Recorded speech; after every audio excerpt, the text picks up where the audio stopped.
Hello, welcome to the Media Communication in Korea class. My name is Young Lee, and I welcome all of you to this class. I'm sorry that we're not able to meet today. I hope to be able to meet you soon. Let me tell you a little bit about myself. My name is Young Lee.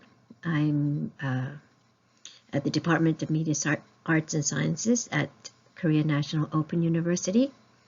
And this is my email and my phone number. If you need to contact me or ask questions, make sure that you send it as a message rather than via email.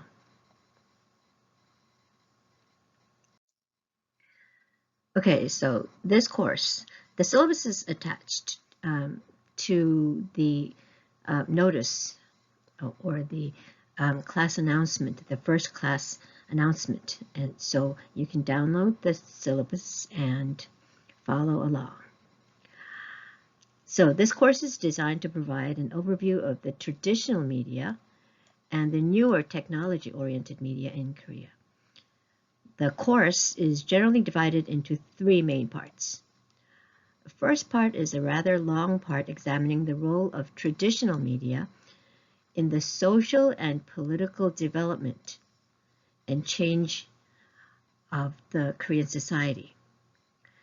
This part basically tries to review the history of Korea and the part that relates to the media and its influence on the society and politics in Korea.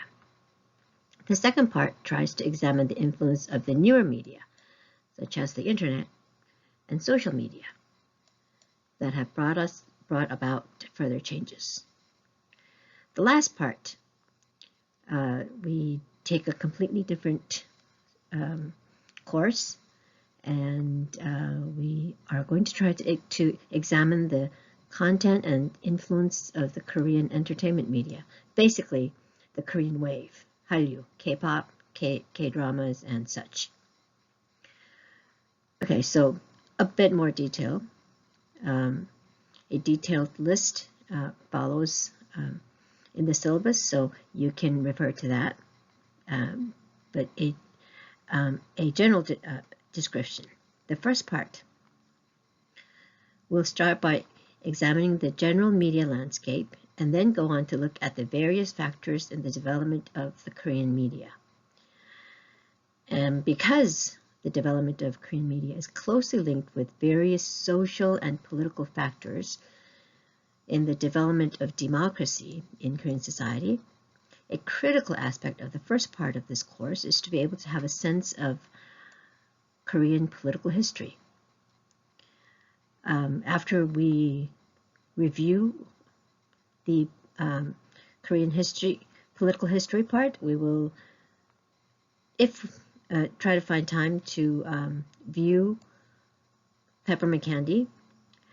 I hoped to be able to watch Taegukgi, The Brotherhood of War, but I don't know if we're going to have time for that because of the circumstances. But we will be watching at least one movie. Okay, and then factors that affect the characteristic of Korean newspapers and other news media will be examined in the first part of the course. In the second part, we will examine the extent of the influence of traditional media and compare it with the influence of newer forms of media that are being offered through the internet, such as blogs, SNS, YouTube, and podcasts. We will try to understand the influence of these newer media in changing the Korean political and social culture. So the second part is basically an extension of the first part, and we try to focus more on the newer media part. And then we shift gears completely on the third part, and we look at the Korean media audience and try to understand the Korean wave. Yes, this is the part where we get to talk about K-pop and K-dramas. And so if you're here in this class wanting to talk about the Korean wave, I'm sorry to say that we're only going to be talking about this topic for about the last 3 weeks of this course. Okay, the part that most of you will be very interested in is grading. We have a take-home exam, which is 30%. We have a take-home final. So the midterm and the final exams are both take-homes. There is no specific date for the exam. I will give you about a week to work on it.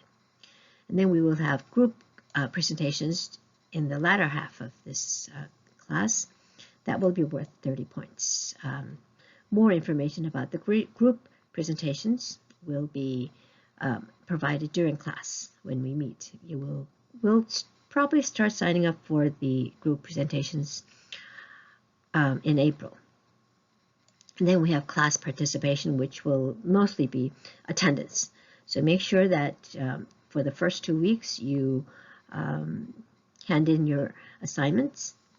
They will not be too long. I will just try to make sure that you were here and that you watched the lectures and hope to get to know you a bit better. Okay, so this is the general gist of the class. And then we will start sort of a brief overview of the Korean media landscape. We will be talking about newspapers, broadcasting, the newer media, and then we will try to talk a little bit about the influence of the various types of media. First of all, newspapers. All over the world, subscription rate is decreasing for newspapers. And it's the same in Korea as well. Now, the very unique, well, generally unique aspect of Korean newspapers is that in Korea, there is a very clearly observable ideology, split in ideology in the newspapers. We have several large-scale national newspapers, 3 of which are conservative and 2 are considered to be liberal. So the conservative newspapers are Chosun, Jungang, and Donga. The liberal newspapers are Hangare and Gyeongyang.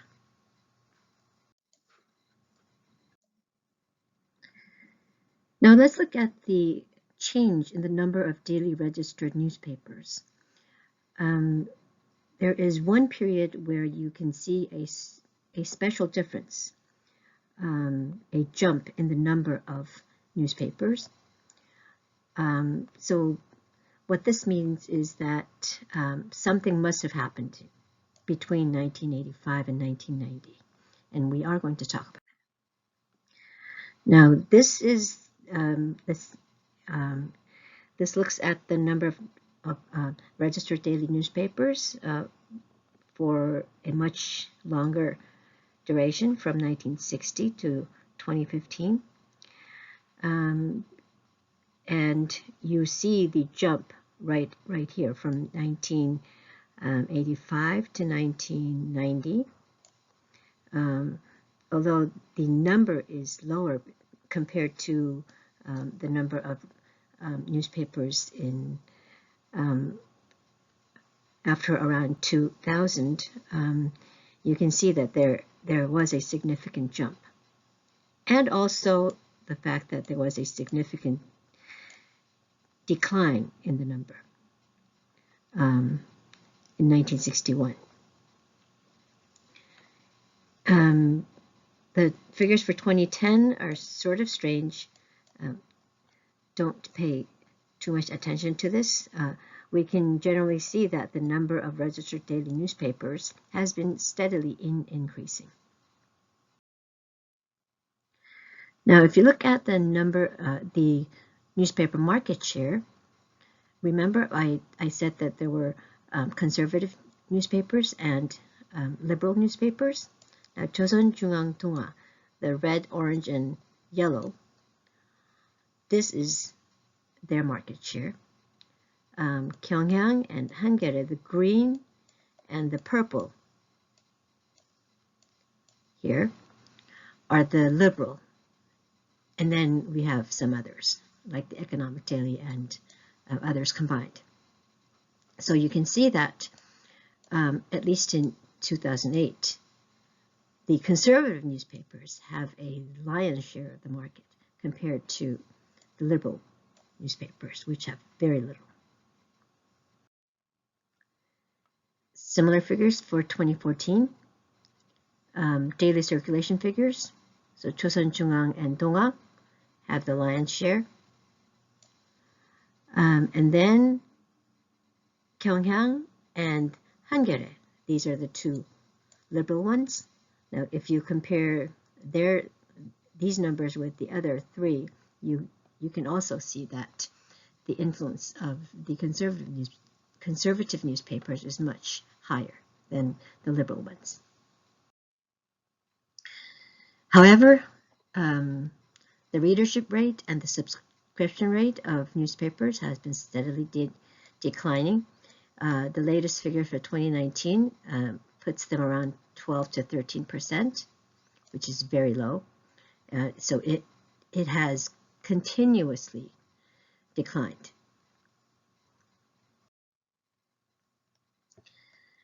Okay, now let's go to the broadcast media scene. Overall, TV viewership is relatively strong, but slightly decreasing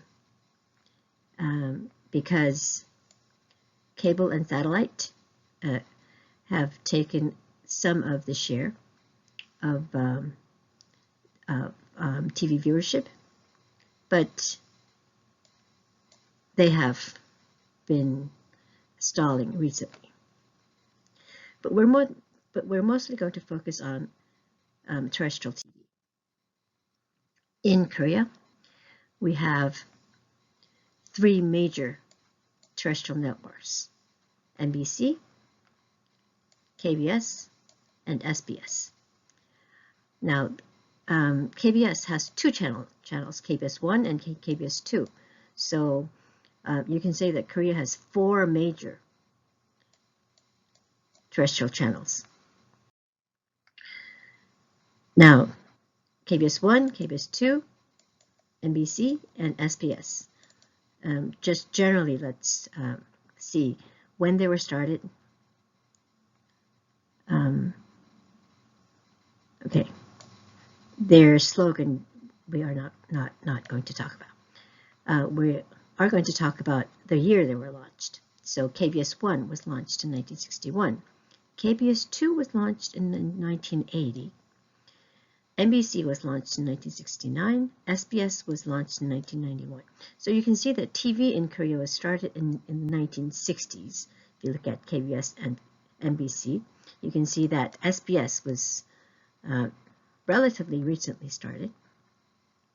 And something happened to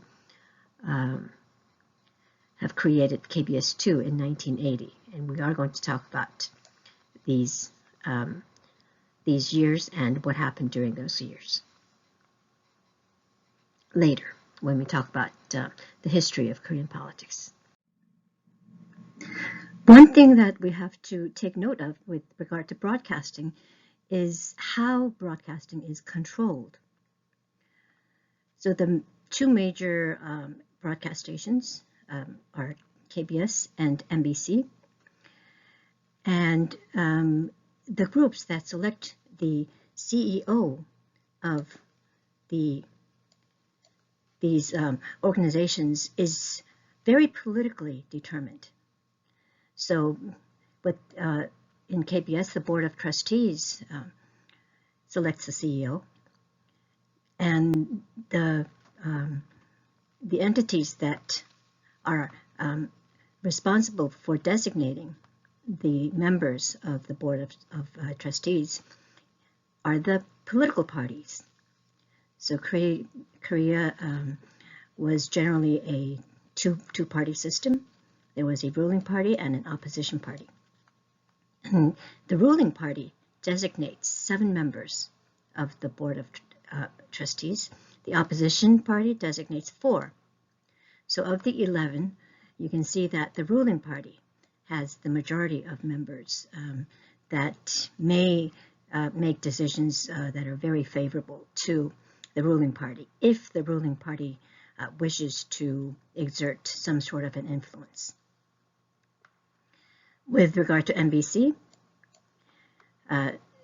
this is a semi-public organization. This is the Foundation for Broadcast Culture that is responsible for selecting the CEO of MBC.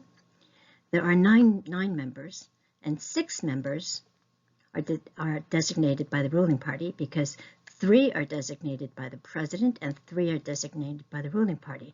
And most of the time, the president is from the ruling party, and only 3 members are designated by the opposition party. And so we have seen examples where some CEOs have been overly favorable towards the ruling party and have been considered to have suppressed freedom of the press. And there have been many strikes at these organizations during those times. In 2011, there was an event that really changed the landscape of Korean broadcasting, and that is the launching of 4 new channels that were going to carry content that was very similar to existing terrestrial channels. Now, these 4 channels were launched by, so this is Channel A, TV Chosun, if you can read Korean, JTBC, and MBN. Now, Channel A was launched by the existing newspaper group, Donga. TV Chosun was launched by the existing newspaper group, Chosun. And JTBC was launched by the existing newspaper group, Jungang. If you notice, if you remember that there was a very clear split in ideology in Korean newspapers, you will remember that these 3 channels were launched by existing conservative newspapers. MBN was launched by an economic daily, Mail Business News. And this really changed the landscape. There was a lot of resistance from the civil societies and the progressive sector of Korea, but this was launched under a conservative government. Initially, when these channels were launched in 2011, their ratings were very minuscule compared to the existing 4 major channels. However, their ratings started to rise. So in 2013, you will see that the existing terrestrial channels had 4 to 5% ratings. The 4 new channels were reaching 1% level in 2013. Over the years, from 2012 to 2014, you can still see that these ratings for these channels have continuously increased. And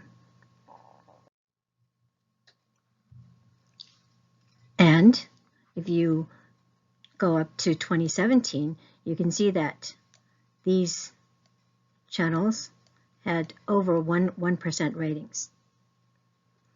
And the ratings for existing terrestrial channels had declined from 5 to, in the case of MBC and SBS, almost to 3%. And so these ratings were sort of catching up. The ratings of the 4 new channels were catching up.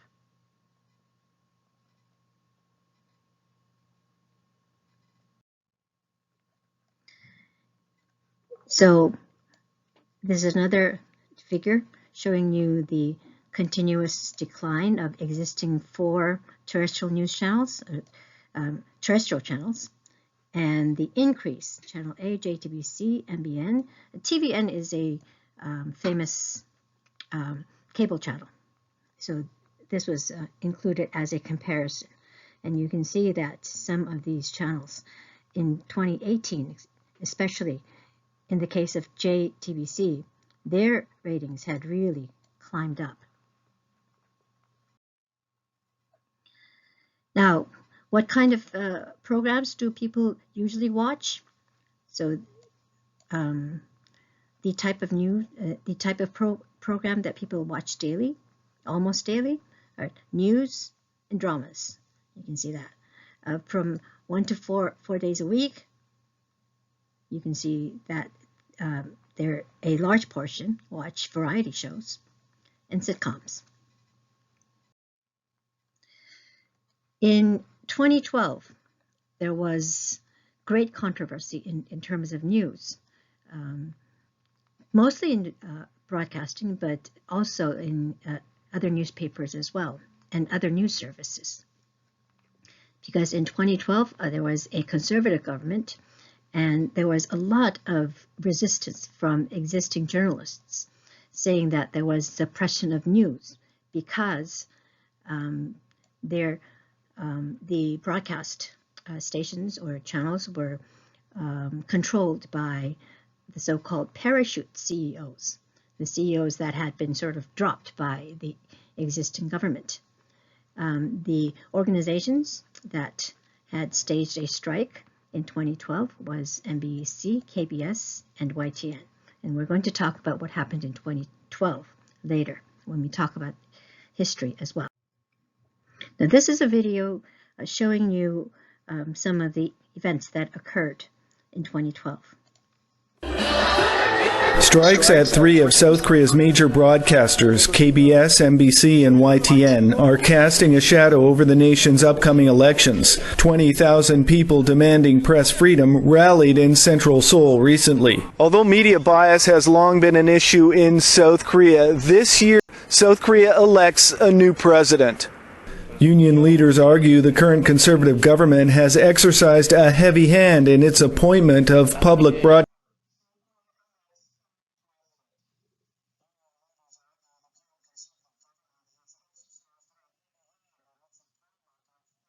and producers' autonomy improved, certainly. I still feel something wanting, but they tried to change old customs, sanctioning monopolistic, capitalist, and reactionary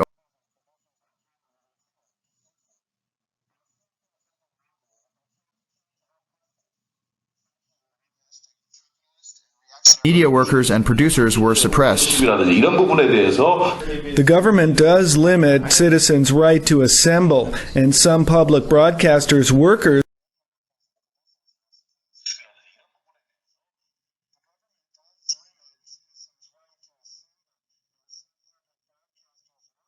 At this time, there are continual punishments, suspensions, and firings, which is distancing and criminalizing free speech. The government has not yet commented.